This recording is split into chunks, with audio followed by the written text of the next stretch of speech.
ৰাজ্যৰ লাখ লাখ হিতাধিকাৰীয়ে লাভ কৰিলে প্ৰধানমন্ত্ৰী আৱাস যোজনা গ্ৰামীণৰ অধীনত প্ৰথম কিস্তিৰ ধনৰাশি। প্ৰধানমন্ত্ৰী আৱাস যোজনা গ্ৰামীণৰ অধীনত মুঠ ৩,৮৮,৩৫৮টা গৃহ নিৰ্মাণৰ অনুমোদন পত্ৰ বিতৰণ কৰে চৰকাৰে। পলাশবাৰীত এখন ৰাজহুৱা সভা সম্বোধন কৰি একাংশ হিতাধিকাৰীৰ মাজত পত্ৰ বিতৰণ কৰে মুখ্যমন্ত্ৰী হিমন্ত বিশ্ব শৰ্মাই। লগতে আগন্তুক সময়ৰ বাবেও বহু প্ৰতিশ্ৰুতি প্ৰদান কৰে। শৰ্মাই কয় যে চৰকাৰে আগন্তুক সময়ত ২৬ লাখ PMAY ঘৰৰ লক্ষ্য সম্পূৰ্ণ কৰিব।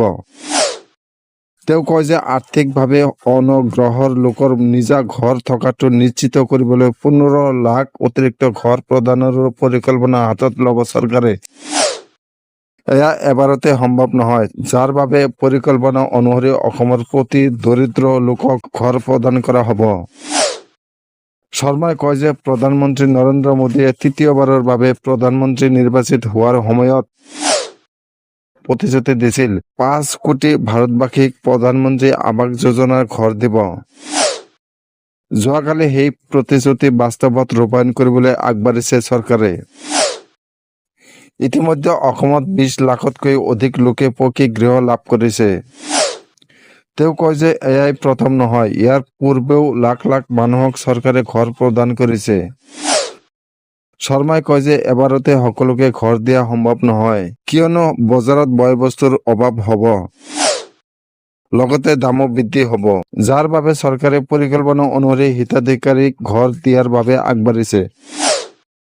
মুখ্যমন্ত্ৰীগৰাকীয়ে লগতে কয় যে অসমৰ যোগ্য প্ৰতিগৰাকীয়ে ঘৰ লাভ কৰিব। অহা এপ্ৰিলৰ পাছত আৰু ছেপ্টেম্বৰৰ ভিতৰত বাকী ৰৈ যোৱা ৩,৮০,০০০ ঘৰ দিব চৰকাৰে। ইয়াৰ ফলত অসমত গৃহ লাভ কৰা মুঠ লোকৰ সংখ্যা হ'ব ২৬,১১,১৯৩টা। কিন্তু ইয়াৰ পাছতো ১০-১২ লাখ পৰিয়াল থাকি যাব আৰু সেই লোকসকলৰ চিন্তা কৰাৰ প্ৰয়োজন নাই। কিয়নো প্ৰধানমন্ত্ৰী নৰেন্দ্ৰ মোদীৰ আদেশ মৰ্মে অসমৰ প্ৰতিগৰাকী দৰিদ্ৰ লোককে ঘৰ প্ৰদান কৰা হ'ব।